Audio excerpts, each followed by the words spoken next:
What is up, guys? This is my YouTube channel called Owning the Outdoors. Today, what I'm doing is a segment called Tyler's Tip Tuesday.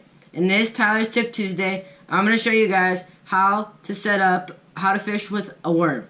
So if you're a new beginner to fishing, you're going to want to know how to fish with a worm because it catches the most fish. And in this video, I'm going to show you how to set it up. I'm going to show you guys 3 ways to set up how to fish with a worm. Let's get right into this.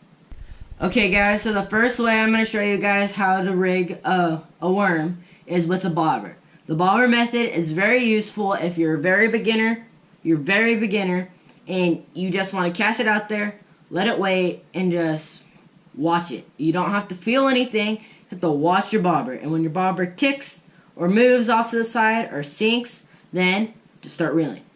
Okay, so what are you going to need? Obviously, you're going to need a bobber. The bobber you're going to want to choose is going to depend off the size of the fish you're chasing. If you're chasing like a catfish or a bass, you're going to want a bigger bobber. If you're chasing after a bluegill or crappie, bluegill and crappie, if you're fishing in a creek, you're going to want to use a little one.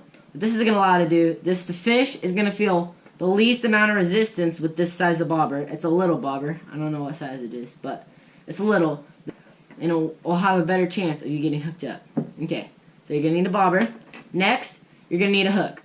The hook you're going to want is a size 8 bait holder hook, or if you're going to use the other method that I'm going to show you in a minute, you're going to want a size 8 snelled hook. This is 6, but you're going to want a size 8, and it'll say snelled hook.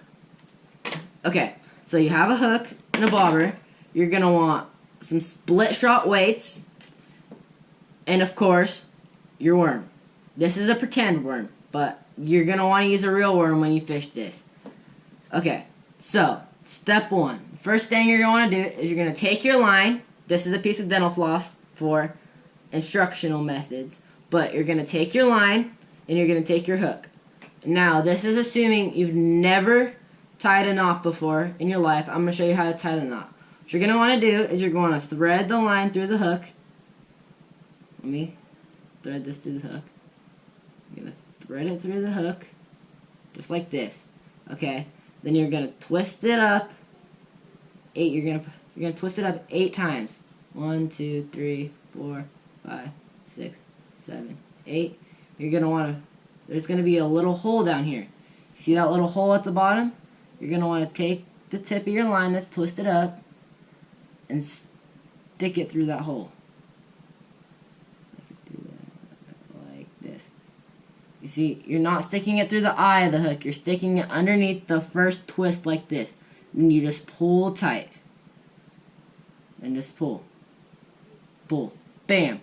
That's tied. Now you take your tag in, and you take a pair of cutters or some scissors, and then you snip the tag end off. What that's going to do is just going to make it look better, and it's going to make it a lot less of a hassle. The line is not going to get caught on anything. Okay, so now you have your hook tied. Next thing you're going to do is you're going to take your bobber. You're going to take your bobber and you're going to place it. With this method, you're going to place it however far up on the line you think. If you think the fish are surfacing up high, you're going to want to place it more towards the hook. If the fish are deep, you're going to want to push it more higher towards your rod. Okay, so how you're going to put this on is a bobber. You push the top in. You see the top pushes in, and there's a little hook that comes out. You're going to want to take that, and you're going to want to put that on your rod, on the line. I can do that. Hook, hook, hook. Put it on there. That's hooked on there. Okay, so then once you have the bottom hooked up, you're going to want to go up to the top, and you're going to want to hold the bottom hook and push down this little collar, and then hook it through like that. Now the bobber's on, and you have your hook. But if you throw it in the water like this, nothing's going to happen. The worm's going to float up with the bobber. What you're going to do is you're going to take a split shot weight, and you're going to put it down towards the hook at the bottom, and you're going to take a pair of pliers. A lot of people use their teeth, but I do not advise you to use your teeth because this is lead.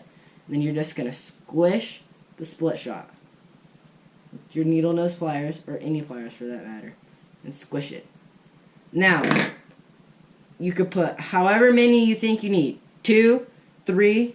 This right here is perfect. Okay. Now you have everything. You could cast it. You could catch a fish. But you need the worm. Let's say you buy a can of worms and there's a night crawler in there. You're going to see places you could buy these worms are gas stations, fishing stores, Walmart, and Big 5. Since you're a beginner, what you're going to want is you're going to want a night crawler. There's going to be wax worms and all that stuff. You don't need that. You just need a night crawler. So this is a simulated night crawler. This is a worm, plastic worm. Now, what you're going to do, it's going to be, the night crawler is going to be close to this size. This is obviously way too big. What you're going to do is you're going to just take off a little bit of the worm. You're going to rip it. I'm going to cut it like this. But, bam. This is all you need. This is even kind of big. You just need a little bit of it. What you're going to want to do is you're just going to want to thread it on there. There's different ways you could put it on there. Just put it on there like this. Just put it all the way through. Thread it up on there. And bam. Just put it up there. Then turn around. Just, yeah. Bam. Make sure your hook is exposed. So if it's not, you'll have a harder time hooking up. Just like this. So you're going to put it in the water. This is going to sink down where the fish are, and this is going to float on top of the water. What that's going to allow you to do is, when this twitches or goes off to the side, reel in, and you will hook a fish. Now that you have the first way of fish a bobber set up, I'm going to show you the alternative way to fish a bobber. This way is, I don't know if you would say easier, but it's just a different way with stuff you will have. Okay, so this way is different, a little bit different. What you're going to want to do is you're going to buy a snap swivel.